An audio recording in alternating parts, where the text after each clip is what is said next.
ഇന്ന് ഞാൻ നിങ്ങളെ പരിചയപ്പെടുത്തുന്നത് ഒരു സ്റ്റാർ ബസ്റ്റ് എന്നറിയപ്പെടുന്ന ഒരു ഫ്ലവറിങ് പ്ലാന്റ് ആണ്. ഫ്ലവറിങ് പ്ലാന്റ് എന്നല്ല ശരിക്കും പറയേണ്ടത്, ഫ്ലവറിങ് ട്രീ എന്ന് തന്നെയാണ്. കാരണം ഇതൊരു 15 അടി വരെ ഉയരത്തിൽ പോകുന്ന ഒരു മരം തന്നെയാണിത്. ഇത് എൻ്റെ കയ്യിലിപ്പം ഞാൻ വാങ്ങിച്ചിട്ട് വയനാട്ടിൽ നിന്ന് വാങ്ങിച്ച ചെടിയാണിത്. വാങ്ങിച്ചിട്ട് 6 മാസം ആയതേ ഉള്ളൂ. പക്ഷേ അതിനകം വെച്ച് തന്നെ ഇതിന് പൂക്കളായി കഴിഞ്ഞു. പക്ഷേ ഞാൻ ആദ്യം വിചാരിച്ചത് ഇത് ചെറിയൊരു ബുഷ് പോലെ നിൽക്കും എന്നുള്ളതാണ്. പിന്നെ ഡീറ്റെയിൽസൊക്കെ വായിച്ചപ്പോഴാണ് മനസ്സിലായത് ഇതൊരു 15 അടി വരെയൊക്കെ ഉയരത്തിൽ പോകുന്നൊരു മരമാണെന്നാണ് മനസ്സിലാക്കിയിട്ടുള്ളത്. പക്ഷേ നമുക്ക് ഒരു ചെടിച്ചട്ടിയിലൊക്കെ വേണമെങ്കിൽ ഇത് ഒതുക്കി വളർത്താൻ പറ്റും. ഇത്തിരി വലിപ്പമുള്ള ചെടി ആയിരുന്നാൽ മതി. പക്ഷേ അതിനേക്കാളിലൊക്കെ നല്ല രീതിയിൽ നമുക്ക് ഫ്ലവർ തരുന്നത് നിലത്ത് വെക്കുമ്പോഴാണെന്നാണ് മനസ്സിലാക്കിയിട്ടുള്ളത്.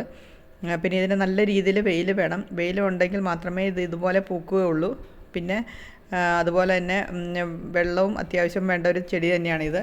പിന്നെ വളമൊന്നും അധികം വേണമെന്നില്ല. പക്ഷേ വെള്ളം നല്ല ഇതിലേക്ക് കിട്ടിക്കഴിഞ്ഞിട്ടുണ്ടെങ്കിൽ അതുപോലെ വെയിലും ഉണ്ടെങ്കിൽ നല്ല രീതിയിൽ നമുക്ക് ഫ്ലവർ തരും.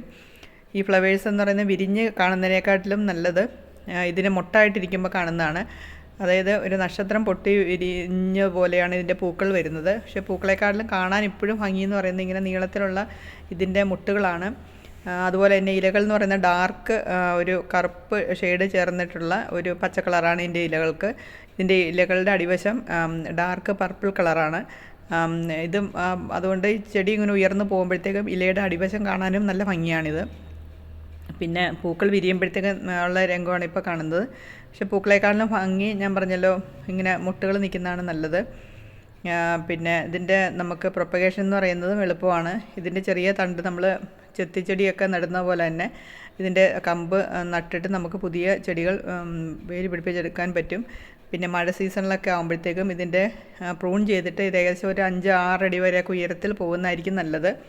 ഇതിപ്പോൾ ചെറിയ ചെടി ആയതുകൊണ്ടാണ്. ചെടി നല്ല രീതിയിൽ വലുതായി കഴിയുമ്പോഴത്തേക്കും എല്ലാ ബ്രാഞ്ചസിലും ഇതുപോലെ നിറച്ച് ഫ്ലവർ നിൽക്കുമ്പോഴത്തേക്കും എല്ലാവരും ഭംഗിയാണ് കാണാനായിട്ട്. ഇത് ഞാൻ വയനാട്ടിൽ നിന്ന് കൊണ്ടുവന്ന ചെടിയാണ്. ഏകദേശം ഒരു 150 രൂപയൊക്കെ ആയിരുന്നു ഈ ചെടിക്ക്. അങ്ങനെ ആണ് ഈ ചെടിയുടെ കാര്യങ്ങളൊക്കെ. എല്ലാവർക്കും എൻ്റെ വീഡിയോ ഇഷ്ടപ്പെടുന്നതെന്ന് വിചാരിക്കുന്നു. വീഡിയോ ഇഷ്ടപ്പെടുകയാണെങ്കിൽ എല്ലാവരും ഷെയർ ചെയ്യുക, ലൈക്ക് ചെയ്യുക, നിങ്ങളുടെ അഭിപ്രായങ്ങളൊക്കെ അറിയിക്കുക. വീണ്ടും പുതിയൊരു വീഡിയോ ആയിട്ട് കാണാം. അതുവരെ ബൈ.